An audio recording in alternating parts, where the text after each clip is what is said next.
Kita'y ubod sa aking karamdaman. Bawat kita ay may pinaglalanan.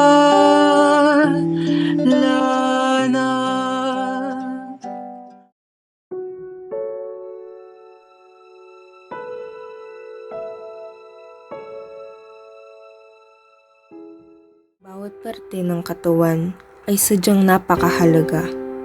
Ito ang bumubuo, nagbibigay sigla at buhay sa atin.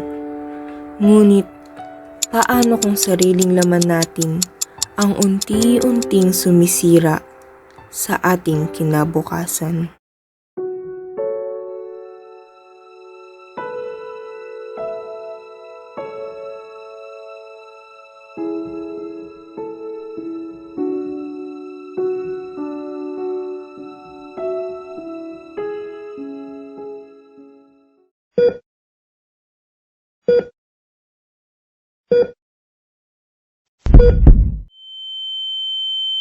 Stage 5 na ako.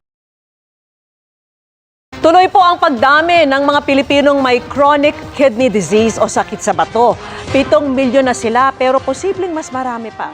Paano kung ang masigla at ang malalakas nilang katawan ay unti-unti na palang nabubulok?